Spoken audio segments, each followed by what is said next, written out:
आज की ताजा खबरों के अपडेट में बात करेंगे देश भर की तमाम बड़ी और काम की खबरों के साथ ही भारत सरकार की ओर से लिए गए कुछ महत्वपूर्ण फैसलों जारी किए गए कुछ नए नियमों की। इसके अलावा रिलायंस के नए जियो फोन को लेकर बड़ी खबर। 10 सितंबर को सेल के लिए उपलब्ध होगा जियो फोन नेक्स्ट। मात्र 500 रुपए में खरीद सकेंगे फोन। क्या है पूरी खबर बताएंगे आपको आगे इस अपडेट में। साथ ही यहाँ पर केंद्रीय कर्मचारी को मिल सकती है कोई खुशखबरी।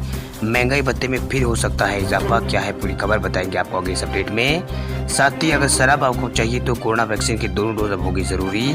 सरकार ने लागू किया है नए नियम। आखिर क्या है पूरी खबर बताएंगे आपको आगे इस अपडेट में। साथ ही यहाँ पर पीएफ खाताधारकों के लिए एक जरूर महत्वपूर्ण खबर निकल कर सामने बताएंगे आपको आगे इस अपडेट में। साथ ही इस राज्य में अगर गंदगी की तब आपकी खैर नहीं। सरकार ने बनाए हैं नए नियम। भरना पड़ेगा आपको 100 रुपए से लेकर 3000 रुपए तक का जुर्माना। क्या है पूरी खबर बताएंगे आपको आगे इस अपडेट में। साथ ही यहाँ पर कोरोना कर्फ्यू और लॉकडाउन से जुड़ी कुछ महत्वपूर्ण बड़ी खबरें हैं बताएंगे करके इस अपडेट में। साथ ही आज की तमाम बड़ी और काम की खबरों की बात करेंगे इस अपडेट में। बात करते हैं आज की पहली बड़ी खबर की तो ट्राई का नया आदेश। अब मोबाइल नंबर पोर्ट कराने के लिए ग्राहकों को नहीं मिलेगा कोई भी बेनिफिट्स।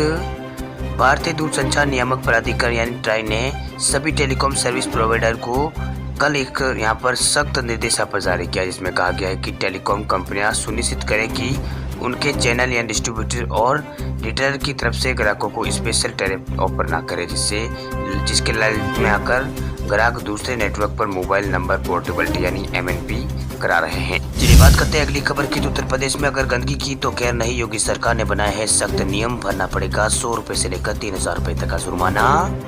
उत्तर प्रदेश की योगी सरकार राज्य की स्वच्छता को लेकर सख्त हो गई है। वही प्रदेश सरकार ने प्रदेश में हर जिले को साफ सुथरा करने के लिए कैबिनेट में एक यहाँ पर प्रस्ताव पास किया है, जिसमें गंदगी फैलाने वालों पर कार्रवाई और जुर्माने का प्रावधान किया गया है। वह गुरुवार को कैबिनेट बैठक में यहाँ पर नगर विकास विभाग की ओर से तैयार यहाँ पर उत्तर प्रदेश ठोस अपशिष्ट प्रबंधन संचालन व्यवस्था नियमावली 2021 पर मोहर लगा दी है। अगर कोई व्यक्ति गंदगी फैलाता हुआ पकड़ा जाता है तो उस पर 100 रुपए से लेकर 3000 रुपए तक का जुर्माना यहाँ पर लगेगा, यानी उसको भरना पड़ेगा। ये नियमावली नगर निगमों से लेकर नगर पंचायत वाले छोटे नगरों में भी लागू हो गई। वही अगर आपने यहाँ पर जानवर पाल रखा है जैसे गाय भैंस बकरी आदि और इन जानवरों ने सड़क पर अगर गोबर किया तो आपको जुर्माना भरना पड़ेगा। इसके अलावा सड़क पर इधर उधर यहाँ पर पीक मारने वालों पर भी यहाँ पर लगाम कसी जाएगी। वह नियमावली के मुताबिक कूड़ा उठाने वाले के लिए शुल्क के तौर पर कुछ रुपए का भुगतान करना पड़ेगा। उसके साथ अब बड़े बड़े प्रतिष्ठानों को कूड़ा निस्तारण के लिए लाइसेंस अब लेना पड़ेगा। अब बात करते हैं अगली खबर की तो सरकार ने जारी किया है नोटिफिकेशन। अब 2 हिस्सों में बटेंगे पीएफ के खाते। केंद्र सरकार ने नए आयकर कानून नियमों को अधिसूचित यहाँ पर किया है, जिसके तहत मौजूदा भविष्य निधि खातों को 2 अलग अलग अकाउंट में विभाजित किया जाएगा। वही CBDT ने उन इनकम टैक्स रूल्स को नोटिफाई किया है जिसमें पीएफ का एक जो यहाँ पर तय लिमिट है उसे जमा इंटरेस्ट इनकम पर टैक्स लगाया जाएगा। ये रूल 1 वर्ष में पीएफ अकाउंट में 2.5 लाख रुपए से अधिक की कंट्रीब्यूशन वाले खातों पर लागू होगा। वही CBDT के अनुसार मौजूदा पीएफ अकाउंट को नया रूल लागू करने के लिए 2 अलग अकाउंट में यहाँ पर बांटा जाएगा।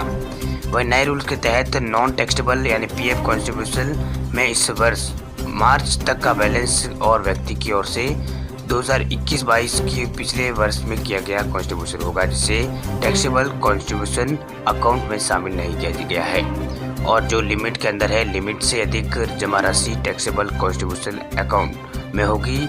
इस पर मिलने वाले इंटरेस्ट पर टैक्स यहाँ पर लगेगा। नए रूल अगले वर्ष 1 अप्रैल से लागू होंगे। अब बात करते हैं अगली खबर की। तब शराब चाहिए तो कोरोना की दोनों डोज जरूरी। तमिलनाडु की नीलगिरी में लागू हुआ है नया नियम। दिखाना होगा सर्टिफिकेट। कोरोना वैक्सीन के दोनों डोज ले चुके ही लोग सरकारी ठेके से अब शराब खरीद सकेंगे। तमिलनाडु के नीलगिरी जिले में अधिकारियों ने ये नियम लागू कर दिया है। यहाँ की जिला कलेक्टर दिव्या ने यहाँ पर बताया है कि ये कदम निवासियों को टीका लगाने के लिए प्रेरित करने के लिए अभियान का हिस्सा था। यानी नीलगिरी के निवासियों को अगर सरकारी ठेके से अगर शराब खरीदनी है तो उन्हें पहले कोरोना वैक्सीन के दोनों डोज यहाँ पर लगवानी होगी और सर्टिफिकेट दिखाना होगा। वह जिला कलेक्टर दिव्या ने कहा है कि जिले में लगभग यहाँ पर 97% आबादी को पहले या फिर दूसरी बार वैक्सीन की खुराक दी जा चुकी है।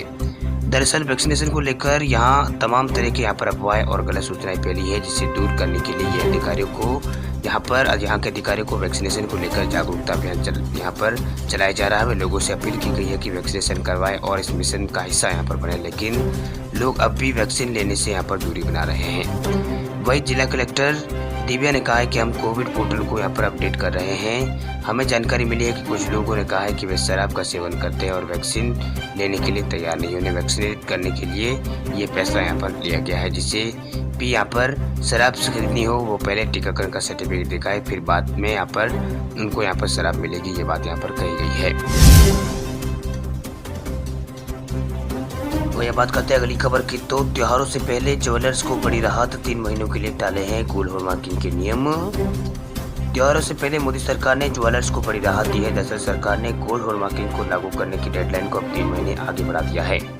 वही ज्वेलर्स के पास अब 30 नवंबर तक का मौका है, जबकि गोल्ड हॉलमार्किंग की डेडलाइन 31 अगस्त को खत्म हो चुकी थी। वही गोल्ड हॉलमार्किंग के अलावा खबर ये भी है कि ज्वेलर्स को हॉलमार्किंग यूनिक आईडी यानी HUID के नियमों में भी यहाँ पर राहत मिल सकती है।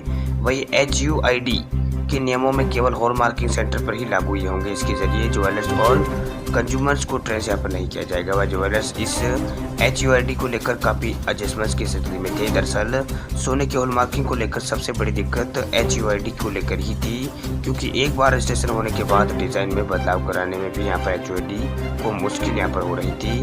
वही ज्वेलर्स में किसी भी तरह के चेंज करने पर दोबारा उसका रजिस्ट्रेशन कराना होगा। ये सबसे बड़ी परेशानी का सबब है। वही इस व्यवस्था में कुछ यूनिट्स को अनिवार्य हॉलमार्किंग से छूट मिली है। वही 40 लाख रुपए तक के सालाना कारोबार वाले ज्वेलर्स को जरूरी हॉलमार्क से राहत दी गई है।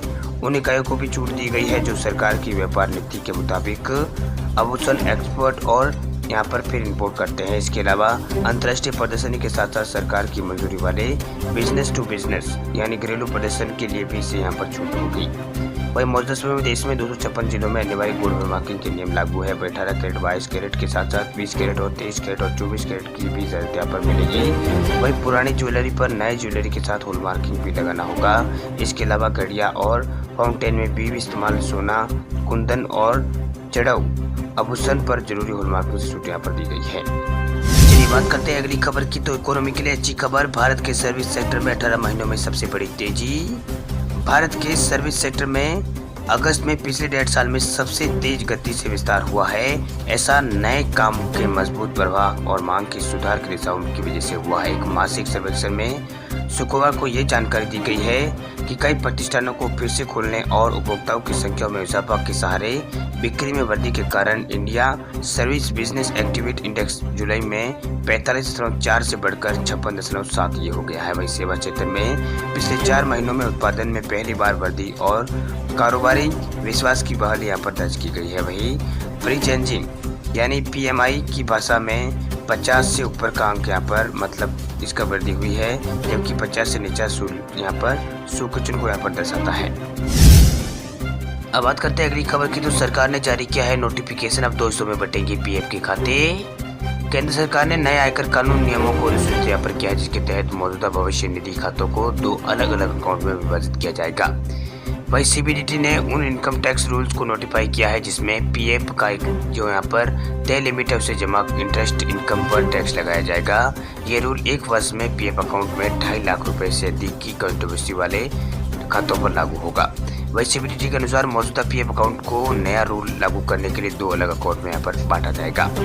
वही नए रूल के तहत नॉन टैक्सेबल यानी PF कंट्रीब्यूशन में इस वर्ष मार्च तक का बैलेंस और व्यक्ति की ओर से 2021-22 की पिछले वर्ष में किया गया कंट्रीब्यूशन होगा, जिसे टैक्सेबल कंट्रीब्यूशन अकाउंट में शामिल नहीं किया गया है। और जो लिमिट के अंदर है, लिमिट से अधिक जमा राशि टैक्सेबल कंट्रीब्यूशन अकाउंट में होगी। इस पर मिलने वाले इंटरेस्ट पर टैक्स यहाँ पर लगेगा। नए रूल अगले वर्ष 1 अप्रैल से लागू होंगे। अब बात करते हैं अगली खबर की, तो रेलवे का नया नियम, अब ट्रेन टिकट कैंसिल किए बिना ही चेंज कर सकते हैं यात्रा की तारीख। रेल यात्रियों के लिए अच्छी खबर है। दरअसल अगर आप भी रेल में यहाँ पर रिजर्वेशन करवा लेते हैं, ट्रेन में अगर रिजर्वेशन करवा लेते हैं, लेकिन कई बार इन मौके पर आपका अगर प्लान बदल जाता है, ऐसे में जो आपका टिकट है वो कैंसिल आप करवाते हैं तो आपके पैसे कट जाते हैं। लेकिन रेलवे का नया नियम यहाँ पर आया है, आप अपनी ट्रेन की यात्रा को यहाँ पर स्थगित भी कर सकते हैं। आप चाहे तो यात्रा को यहाँ पर बोर्डिंग स्टेशन पर भी, जो बोर्डिंग स्टेशन उसको भी यहाँ पर बदल सकते हैं। वह यात्री मूल बोर्डिंग स्टेशन के मैनेजर को लिखित में एप्लीकेशन देकर ट्रेन के छूटने का कम से कम 24 घंटे पहले किसी कंप्यूटराइज्ड रजिस्ट्रेशन सेंटर पर जाकर यात्रा की बोर्डिंग स्टेशन में बदलाव करवा सकते हैं। ये सुविधा ऑफलाइन या फिर ऑनलाइन दो तरीके से टिकट में मिलती है। अगर आप अपनी यात्रा को आगे बढ़ाना चाहते हैं तो मतलब जिस स्टेशन से टिकट आपने बुक किया है उसके आगे के स्टेशन तक अगर जाना चाहते हैं तो उसके लिए यात्री को गंतव्य तक पहुंचने से पहले फिर यहाँ पर बुक सफ़र होने के बाद टिकट चेकिंग स्टाफ से संपर्क करना होता है और उन्हें यात्रा विस्तार की जानकारी यहाँ पर देनी होती है। अब बात करते हैं अगली खबर की। तो 10 सितंबर को सेल के लिए उपलब्ध होगा जियो फोन नेक्स्ट। मात्र 500 रुपये में आप खरीद सकेंगे फ़ोन। जियो फोन नेक्स्ट रिलायंस जियो का अल्ट्रा किफ़ायती और गूगल बेस्ड स्मार्टफोन इस महीने के यहाँ पर 10 सितंबर को लॉन्च होने वाला। 10 सितंबर को रिलीज के लिए तैयार है। वह जियो फोन नेक्स्ट बाजार में आपके जरिए देखे जाने वाले अधिकांश स्मार्टफोन की तुलना में काफ़ी सस्ता होने वाला है। लेकिन जियो फोन नेक्स्ट की नियमित खरीद के अलावा कंपनी यहाँ पर लोगों को अलग अलग ऑप्शन यहाँ पर देना चाहती है। एक विस्तृत सेल स्ट्रक्चर की तरह लगता है कि उन्हें एक जियो नेक्स्ट फ़ोन लोगों को 500 रुपये कीमत में फ़ोन में यहाँ पर बेचेगी, लेकिन ये एक पेंच है। वही मीडिया रिपोर्ट के मुताबिक इसमें एक पंच है। यहाँ पर जो पेज है वो है वही रिलायंस जियो कई भारतीय बैंक्स को कर्ज देने वाले पार्टनर के साथ साझेदारी करेगा ताकि जियो फोन नेक्स्ट को अलग अलग पेमेंट मोड पर बेचा जा सकता है। वह टेलीकॉम कंपनी भारतीय स्टेट बैंक और पेरामिला कैपिटल और IDFC फर्स्ट इंश्योरेंस और DMI फाइनेंस के साथ कोलैबोरेट कर सकता है। वह कंपनी ने जो लक्ष्य रखा है वह अगले 6 महीनों में 50 मिलियन यूनिट्स बेचकर 10,000 करोड़ का कारोबार करने का है। इसके लिए कंपनी के लिए ज़रूरी यहाँ पर हो जाता है कि जियो फोन नेक्स्ट को किस तरह वो बेचेगी। वही जियो फोन नेक्स्ट यहाँ पर इजी सेल्स मॉडल होगा। हालांकि यहाँ आपको यहाँ पर regular one time payment option मिलेगा, लेकिन रिलायंस जियो चाहता है कि ग्राहक किसी भी कीमत पर फ़ोन यहाँ पर खरीदे। इसके लिए जियो ग्राहकों से शुरू में यहाँ पर पूरे पैसे नहीं लिए जाएंगे। तो किस तरह से ये काम करेगा इसके बारे में यहाँ पर रिलायंस की ओर से कहा गया है कि रिपोर्ट के अनुसार कंपनी ने जियो फोन नेक्स्ट मॉडल्स को लेकर कहा है कि कंपनी जियो फोन नेक्स्ट के यहाँ पर 2 नेक्स्ट मॉडल लेकर आएगी। जो बेसिक जियो फोन नेक्स्ट जिसकी कीमत 5,000 रुपये होगी, तो वही दूसरी जियो फोन नेक्स्ट एडवांस होगा जिसकी कीमत 7,000 रुपये होगी। वह ग्राहक जिस भी यहाँ पर जियो फोन को खरीदेंगे उस दौरान पूरी कीमत उसे नहीं चुकानी होगी। वो सिर्फ पूरे अमाउंट का 10% यानी 500 रुपये देकर बेसिक फोन को यहाँ पर ले सकता है। अब बात करते हैं अगली खबर की। तो लगातार बारिश से देश के कई राज्य बहाल। अगले 24 घंटों के दौरान राज्यों में हो सकती है भारी बारिश। देश के कई राज्यों में भारी बारिश का दौर जारी है। वहीं दिल्ली में आज सुबह ही एक की शुरुआत यहाँ पर बारिश के साथ हुई है। वही भारतीय मौसम विज्ञान विभाग ने अपने ताजा अपडेट में कहा है कि अगले 2 घंटों के दौरान दक्षिणी पूर्वी दिल्ली और पूर्वी दिल्ली, करनाल, कैथल और फतेहाबाद, इंदरपुरम, गाजियाबाद, शामली, सहारनपुर, मुजफ्फरनगर के अलग अलग स्थानों पर जोरदार बारिश की आशंका में मौसम विभाग ने पहले ही दिल्ली में येलो अलर्ट जारी कर दिया है। आपको बता दें कि दिल्ली में लगातार हो रही बारिश की वजह से सड़कों पर पानी भर गया। इसी के कारण लोगों को काफ़ी यहाँ पर परेशानी का सामना करना पड़ रहा है। वहीं लोगों के घरों में पानी घुस गया है। दिल्ली में यहाँ पर 1 तारीख को हुई बारिश ने 19 साल का रिकॉर्ड तोड़ दिया है। वहीं 1 सितंबर 2021 को हुई बारिश दिल्ली में यहाँ पर सबसे बड़ा रिकॉर्ड तोड़ा है। 112 mm यहाँ पर बारिश हुई थी, जो कि बीते 19 सालों में यहाँ पर एक दिन में हुई बारिश का सबसे ज़्यादा आंकड़ा है। वही IMD ने पहले चेतावनी जारी करते हुए कहा है कि दिल्ली NCR में आज पूरे हफ्ते तक बारिश का दौर जारी रहेगा। वह अगस्त में सामान्य से 24% कम बारिश दर्ज की गई, लेकिन सितंबर में इस बार अच्छी बारिश के आसार जताए जा रहे हैं। केवल दिल्ली ही नहीं, देश के दूसरे राज्यों में जमकर बादल बरस रहे हैं। कई राज्यों में जोरदार बारिश की आशंका है। केरल और कर्नाटक, तमिलनाडु, तेलंगाना, आंध्र प्रदेश, रायलसीमा क्षेत्र में जमकर बारिश हो रही, तो वहीं उत्तराखंड में बारिश का दौर जारी रहेगा। जबकि पूर्वोत्तर भारत, उपमध्य पश्चिम बंगाल, सिक्किम और कश्मीर में भारी बारिश की संभावना अगले 24 घंटों के अंदर जताई गई है। वाइस क्लाइमेट वेदर ने कहा है कि अगले 24 घंटों के दौरान यूपी, बिहार और झारखंड, हिमाचल प्रदेश, पश्चिम बंगाल, छत्तीसगढ़, पंजाब, हरियाणा और जम्मू कश्मीर, राजस्थान के पूर्वी हिस्से और मध्य प्रदेश, गोवा, महाराष्ट्र, नागालैंड, मणिपुर और मिजोरम और त्रिपुरा और गुजरात में बारिश की संभावना यहाँ पर मौसम विभाग ने जताई। यानी इस इलाकों में यहाँ पर बारिश का अलर्ट मौसम विभाग की ओर से जारी कर दिया है, जिसके कारण लोगों को सावधान यहाँ पर कहा गया है। मतलब सावधान किया गया है। वहीं बिहार में लगातार बारिश का दौर जारी है। बिहार के 12 जिलों में मौसम विभाग ने भारी बारिश का अलर्ट जारी किया है। इसके अलावा छत्तीसगढ़ में बारिश हो सकती है। वहीं मध्य प्रदेश के कई जिलों में मौसम विभाग की ओर से बारिश का अलर्ट जारी किया गया है।